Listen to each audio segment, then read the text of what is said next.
Nessa série de revisão de prancha, a gente vai ver nesse vídeo o que a gente pode melhorar nesse detalhamento de marcenaria do armário superior e também da cabeceira com arcos. Para começar, a gente tem aqui uma situação que com facilidade esse detalhamento caberia em duas pranchas, uma prancha para o armário superior e uma outra prancha para a cabeceira com arcos. Isso porque a prancha ela já está completamente preenchida e faltam detalhamentos aqui tanto para o armário superior como também para a cabeceira. No armário superior falta a planta baixa e também faltam cortes transversais para a gente entender os espaços internos e principalmente a profundidade desse desenho. Eu colocaria, sem sombra de dúvidas, como primeiro desenho ali, a planta baixa desse armário superior e também os cortes transversais. Cabe aqui também algum detalhe específico desse armário superior que vai ajudar, que vai facilitar na compreensão do desenho. Ficaria assim: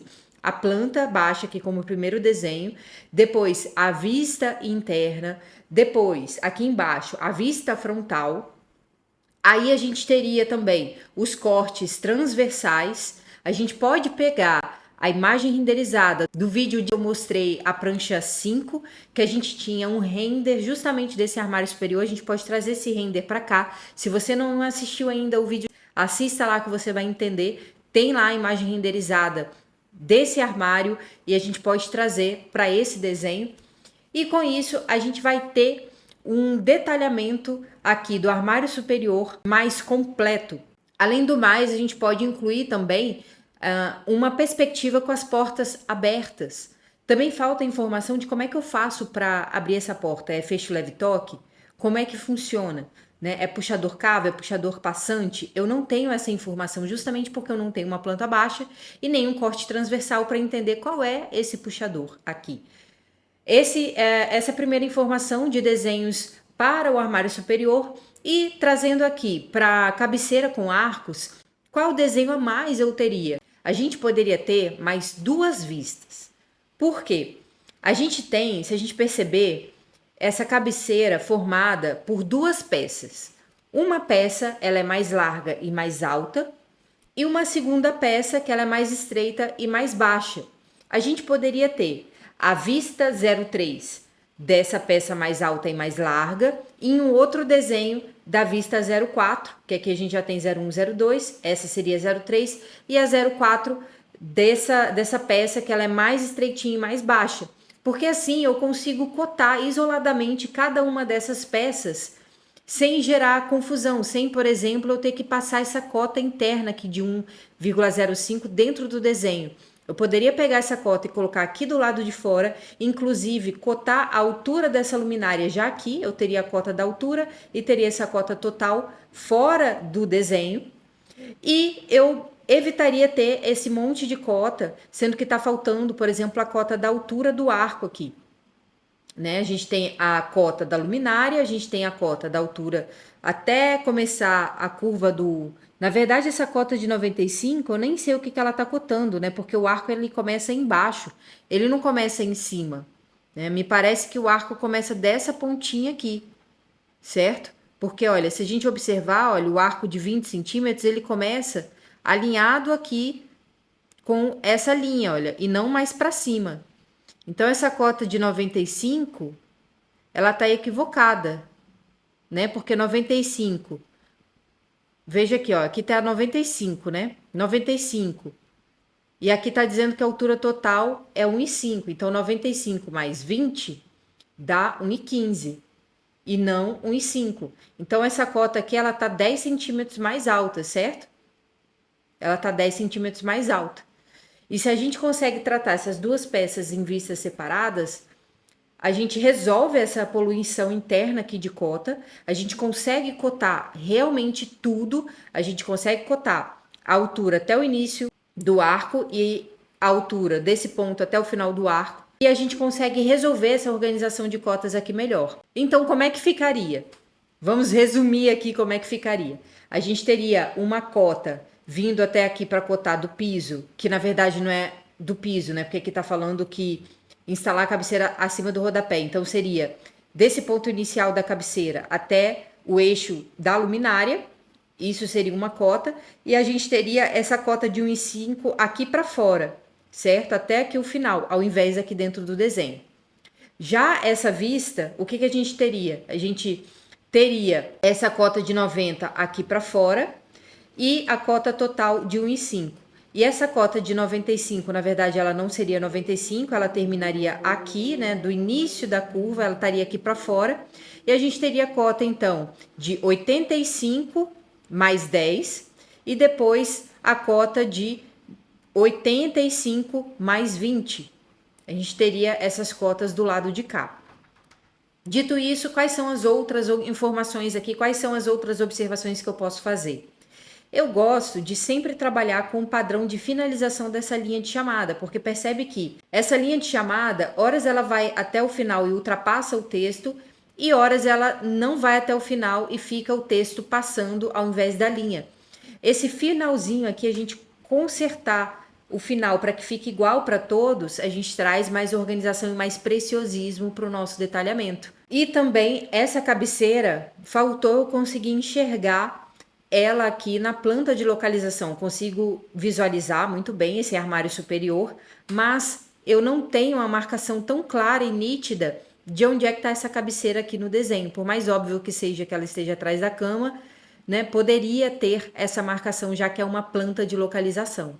E por fim, tem a questão dos alinhamentos de cotas e legendas. Você sempre vai me ver falando sobre isso, de manter as mesmas distâncias entre as cotas e não cada hora uma distância diferente entre o desenho e a cota e entre cotas. E também alinhar as legendas da direita sempre pela direita. Esse TX, então, estaria aqui alinhado com a palavra branco do lado direito, ao invés de estar alinhado com a palavra MDF. A mesma coisa aqui, a palavra arandela estaria alinhado com para e não a palavra instalação alinhado para o prever. Essa linha aqui de baixo, ela estaria alinhada aqui pela direita. A mesma coisa, essa legenda aqui. Só que isso é mais questão de preferência, eu vejo que dessa forma o desenho fica mais organizado. E essa nota que eu colocaria ela aqui no carimbo. A questão de contraste entre a fonte aqui que está no carimbo e o fundo do carimbo, porque como a gente tem um fundo clarinho, é importante a gente aumentar um pouquinho mais esse contraste do texto, né? Para a gente conseguir ter uma leitura mais facilitada de todas essas informações que estão ali no carimbo. E também a gente tem aqui a falta da palavra prateleira nessas prateleiras aqui também inferiores. Faltou colocar prateleira, prateleira e prateleira aqui embaixo. A gente só tem na fileira de cima, faltou colocar aqui na fileira de baixo.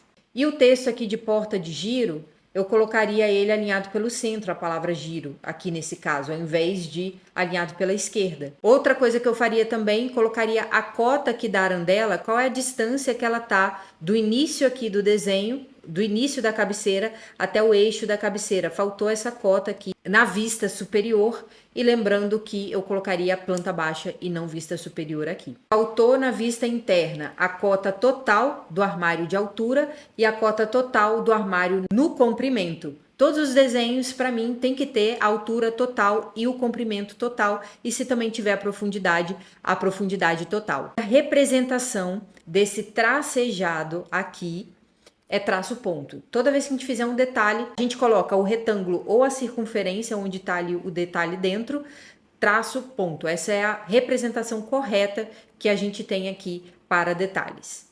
E se você gostou desse conteúdo, se você gostou desse vídeo e quer ver mais vídeos como esse, aperta aqui em seguir para que você não perca nenhum conteúdo, para que você fique por dentro de toda vez que tiver vídeo novo. E tudo que eu falei aqui, veja o que você consegue trazer para os seus detalhamentos, para os seus projetos, para que eles fiquem cada vez melhores. A minha filosofia é que a gente deve tratar o projeto executivo como uma obra-prima, como algo valioso, assim como a gente trata, por exemplo, as imagens renderizadas, o estudo preliminar, até mesmo a planta humanizada para o estudo preliminar. Esse mesmo cuidado, esse mesmo zelo pode ser trazido para o projeto executivo, para que eles fiquem fáceis de entender, para que qualquer pessoa consiga entender, para que o cliente, quando olhe esses desenhos, ele entenda. Isso é muito importante para que a gente consiga trazer o cliente para dentro do projeto, para que ele se envolva com o projeto, para que ele entenda aquilo ali. E evitar, por exemplo, aquelas situações de que o tio, o primo, o irmão foi lá, deu a ideia para o seu cliente e o seu cliente acaba trazendo esse monte de coisas para você. Uma vez que o projeto já está todo definido, ele fala: ah, meu primo falou que a gente pode fazer desse jeito, meu tio falou que a gente pode fazer daquele jeito. Sendo que você está desde o início do projeto trazendo conceito, trazendo ideia, explicando. Mas quando o cliente ele não entende o projeto como um todo, ele fica refém, ele acha que sempre a solução do vizinho vai ser melhor do que aquela que você está propondo. Mas a partir do momento que ele entende aquilo que ele está vendo, você consegue evitar que esse tipo de situação aconteça. A partir do momento que você deixa de passar informação para o cliente, que você deixa de passar informação para o marceneiro ou para qualquer prestador de serviço, ele vai tentar resolver aquilo da cabeça dele. Ele vai tentar resolver aquilo com o conhecimento que ele tem, e ele vai tentar deduzir o que você pensou para aquele projeto, o que você achou. Porque ele pode até te perguntar, esse é o melhor dos cenários, mas ele também pode resolver da maneira que ele acha que é melhor. Se você não sabe dessa informação e deixa ele resolver, ok, você está consciente disso, de que você não sabe a informação, não procurou saber a informação e está deixando ali na mão do marceneiro resolver. Mas lembre-se que isso pode trazer problemas depois. Se você não detalha da forma que tem que detalhar, ou seja, passando todas as informações necessárias para que ele execute. É isso, vou ficando por aqui e até o próximo vídeo.